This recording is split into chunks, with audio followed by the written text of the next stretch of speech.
नमस्कार, news world के खास कार्यक्रम इनसाइड राजतंत्र में आपका स्वागत है। मैं हूं उमेश निगम। इनसाइड राजतंत्र में हम बात करेंगे राजनीति और ब्यूरोक्रेसी के फैसलों की इनसाइड जानकारी की। खुलासा करेंगे कि आखिर इन फैसलों के अंदर के कारण क्या हैं। तो शुरू करते हैं खबरों की इनसाइड स्टोरी का सिलसिला।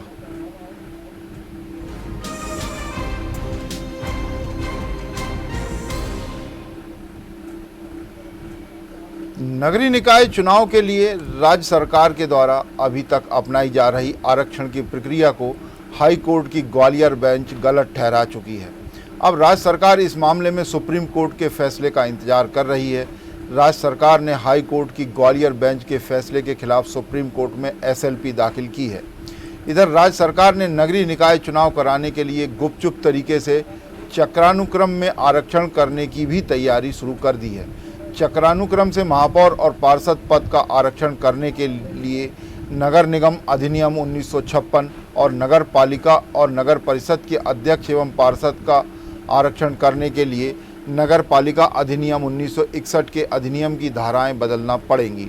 अधिनियम की धाराएं बदलने के वास्ते विधेयक आएगा। इसके लिए पहले कैबिनेट और फिर विधानसभा की मंजूरी लगेगी। यदि सरकार अधिनियम की धाराओं को बदलने में जल्दी करना चाहती है तो अध्यादेश लाना होगा। बाद में विधानसभा में पारित होने के बाद स्थायी रूप से अधिनियम लागू हो जाएंगे। अध्यादेश की समयावधि 6 माह रहती है।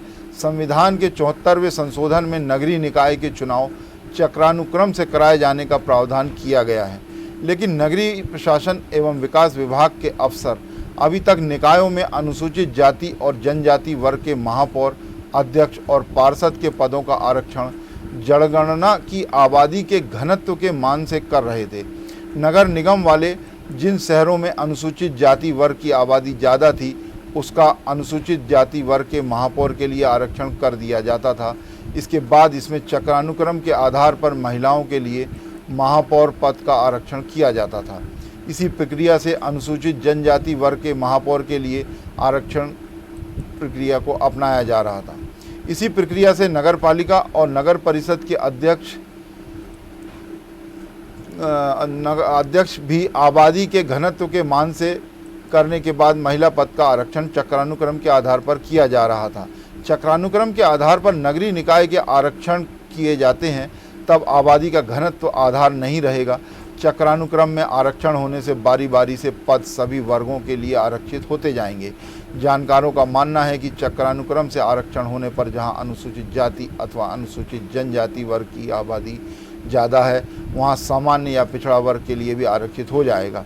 इसी तरह जहां सामान्य वर्ग की आबादी अधिक है, वहां चक्रानुक्रम के आधार पर आरक्षण करने पर अनुसूचित जाति अथवा अनुसूचित जनजाति वर्ग के लिए आरक्षित हो जाएगी। इसी विषय पर विस्तार से चर्चा करने के लिए हमारे साथ जुड़ेंगे वरिष्ठ पत्रकार सूर्यकांत चतुर्वेदी। सूर्यकांत चतुर्वेदी जी, आपका स्वागत है। सूर्यकांत जी, नगरीय निकाय में अभी तक अनुसूचित जाति जनजाति के जो आरक्षण है वो आबादी के मान से हो रहा था, आबादी के घनत्व के मान से, लेकिन अब चूंकि ग्वालियर की हाई कोर्ट बेंच ने सरकार के खिलाफ फैसला दिया, जिस सरकार अभी तक जो कर रही थी, तो अब इसमें चक्रानुक्रम के आधार पे होगा कि एक बार जिसका हो गया है वो उसका रोटेशन में होगा, उस बाद में उसका नंबर लगेगा, ऐसे बदलते क्रम में आता रहेगा। तो इसको देख के आप क्या मानते हैं कि स्थानीय राजनीति में क्या अंतर आएगा इस तरह से होने में? देखिए, अगर इस तरह से आरक्षण की प्रक्रिया का पालन किया जाता है जी, तो स्थानीय राजनीति में बहुत सारे बदलाव होंगे। राजनीतिक समीकरण बदलेंगे, तो तमाम तरह के जो राजनीतिक कारण होते हैं उन सब में बदलाव देखने को आपको मिलेगा। पहले क्या होता था कि जब भी होता था तो आबादी का घनत्व देखा जाता था और उस हिसाब से आरक्षण की प्रक्रिया को अपनाया जाता था और उसमें तय किया जाता था कि कौन सी सीट किस वर्ग के लिए आरक्षित है या सामान्य वर्ग के लिए रहेगी। लेकिन अब जब जो ताजा निर्णय आया है, उस निर्णय के परिप्रेक्ष्य में देखें अगर हम और आप, तो निश्चित रूप से चक्रानुक्रम में जब आरक्षण की प्रक्रिया होगी तो हो सकता है कि कहीं पर सवर्णों की आबादी ज्यादा हो, लेकिन वो पता लगा अनुसूचित जाति या अनुसूचित जनजाति के लिए सीट आरक्षित हो जाएगी। जी हाँ, तो ऐसे में निश्चित रूप से कुछ समीकरण तो गड़बड़ाएंगे। जी हाँ। दूसरा इसका फायदा ये है कि ऐसी कई सीटें हैं जो आबादी के मान के हिसाब से किसी एक वर्ग विशेष के लिए आरक्षित है, लेकिन वहाँ पर सामान्य वर्ग के लोग भी उनकी तुलना में थोड़ा बहुत कमी है। उन्हें कभी मौका नहीं मिलता था न नगर निगम में जाने का, नगर पालिका में जाने का, न नगर पंचायत का चुनाव लड़ने का, न पार्षद बनने का। इस तरह का जो उसमें विसंगतियां थी, कम से कम उससे तो छुटकारा मिलेगा। और इस तरह का जो किया जा रहा है वो एक हिसाब से ठीक भी है।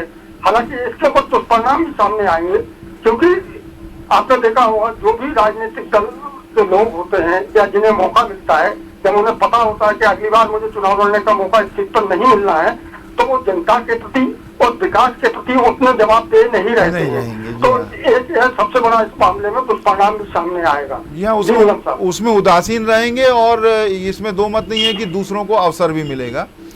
लेकिन सूर्यकांत जी, विधानसभा और लोकसभा की सीटों में जो देखा जाता है कि वो एक बार वो भी आबादी के मान से वहाँ पे आरक्षण किया जाता है, उसी के हिसाब से उसका परिसीमन होता है और वहाँ पे ये चक्रानुक्रम नहीं लिया जाता है।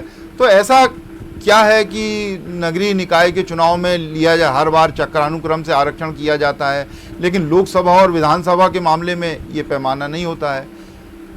देखिए, लोकसभा और राज्यसभा के जो चुनाव, माफ कीजिएगा, राज्यसभा नहीं, विधानसभा और लोकसभा, सॉरी, हाँ, लोकसभा और विधानसभा के जो चुनाव होते हैं उनके बारे में निर्णय केंद्रीय चुनाव आयोग लेता है और केंद्र सरकार की उसमें सहमति होती है।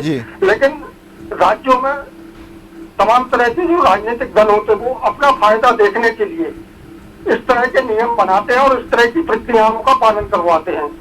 लोकसभा हो या विधानसभा चुनाव हो, उसमें राज्यों की ज्यादा कुछ हिस्सेदारी होती नहीं, ना उनकी सलाह उतनी मायने रखती है। लेकिन सूर्यकांत जी, इसमें भी जो है वो केंद्र सरकार ने ही ये 74वें संविधान संशोधन किया है और उसमें जो प्रावधान किए हैं ये भी केंद्र सरकार का ही है, तो ये विसंगति नजर आती है दोनों में।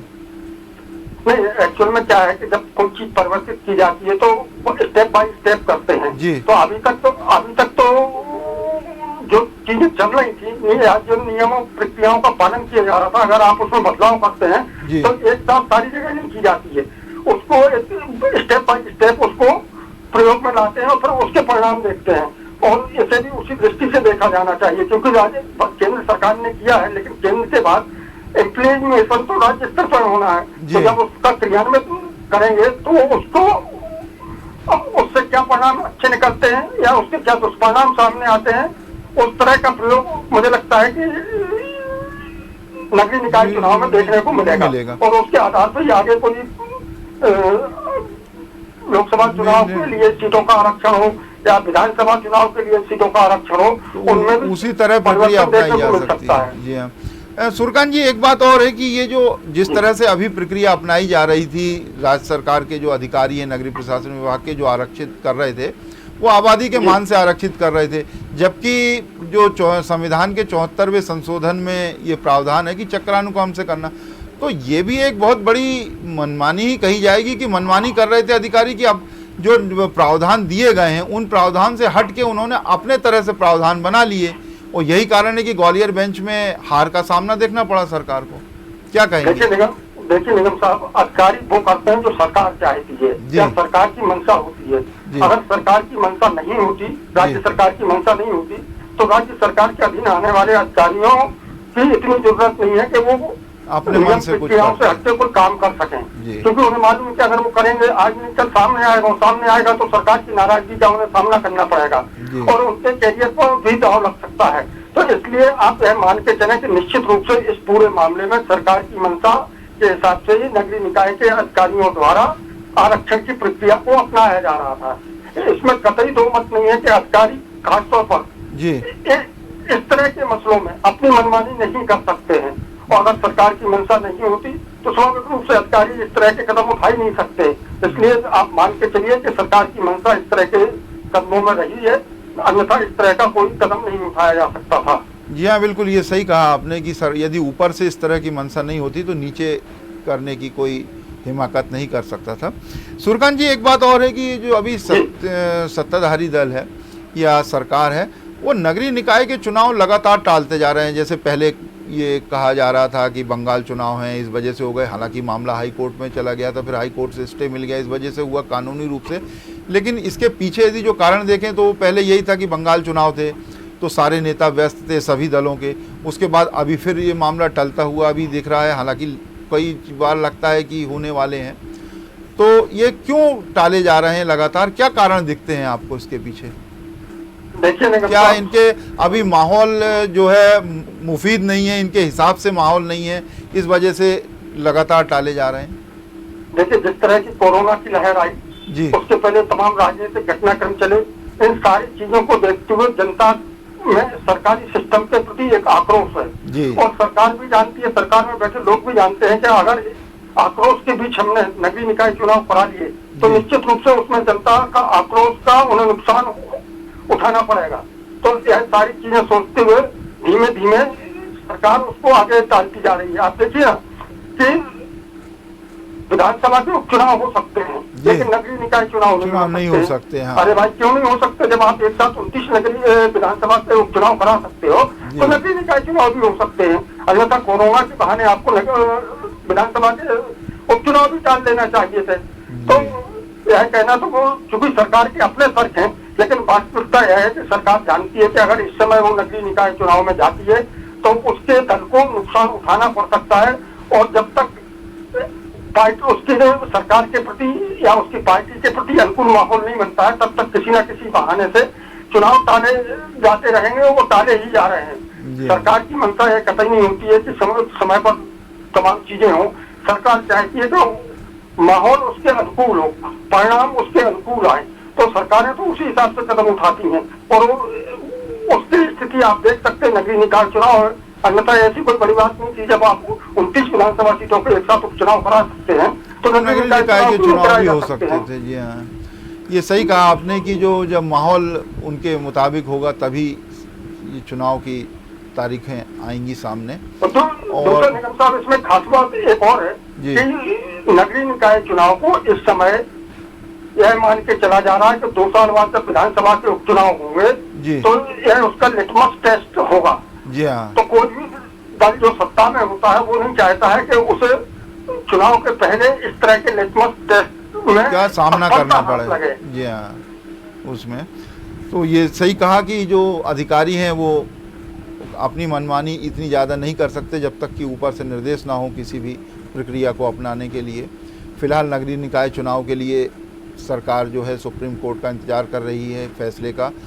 हालांकि गुपचुप तरीके से चक्रानुक्रम से तैयारी भी चल रही है। बहुत बहुत धन्यवाद सूर्यकांत जी आपका इनसाइड राजतंत्र में जोड़ने के लिए।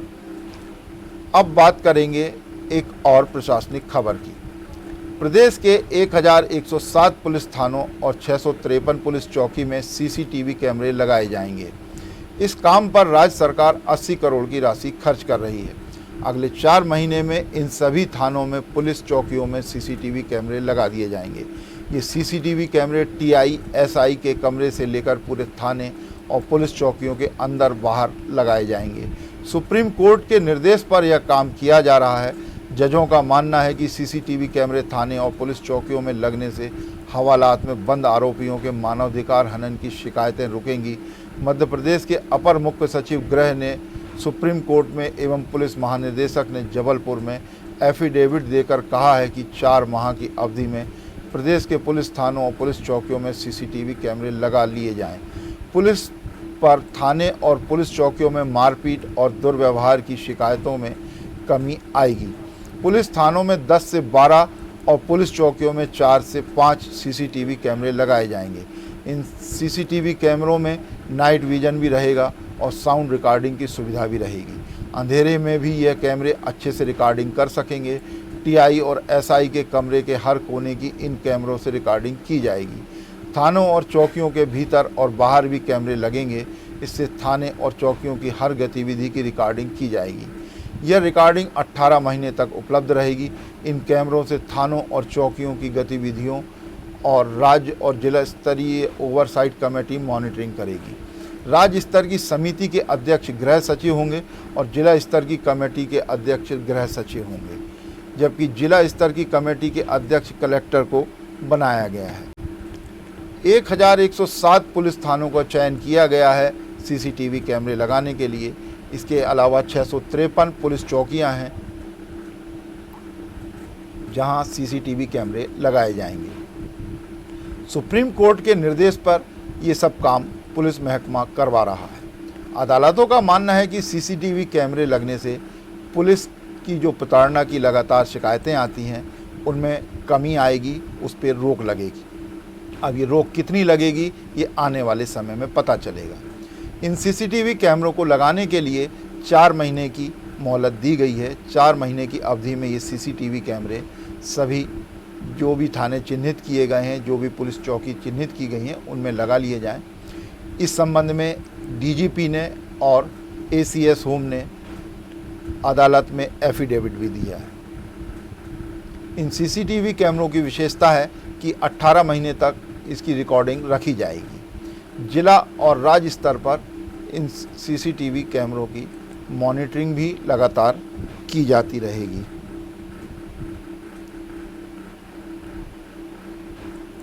इस पर राज्य सरकार 80 लाख की राशि, माफ़ कीजिएगा 80 करोड़ की राशि खर्च कर रहा है।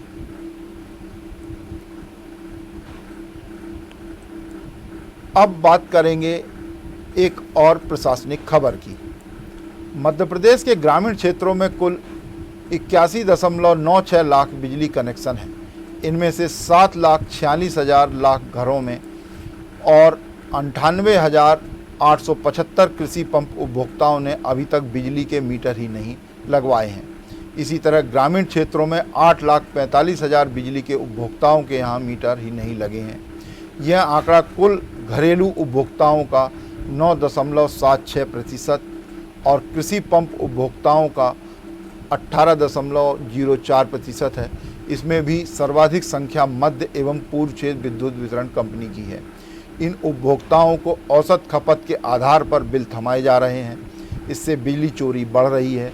इसका खामियाजा नियमित रूप से बिजली का बिल भुगतान करने वाले उपभोक्ताओं को उठाना पड़ रहा है। बिजली कंपनियां हर साल मीटर के संबंध में जानकारी विद्युत नियामक आयोग को देती हैं। ग्रामीण क्षेत्र में मीटर लगाने के मामले में पश्चिम क्षेत्र विद्युत वितरण कंपनी आगे है। विद्युत नियामक आयोग की आपत्ति है कि कृषि उपभोक्ताओं के यहाँ बिजली मीटर लगाने की रफ्तार काफ़ी धीमी है।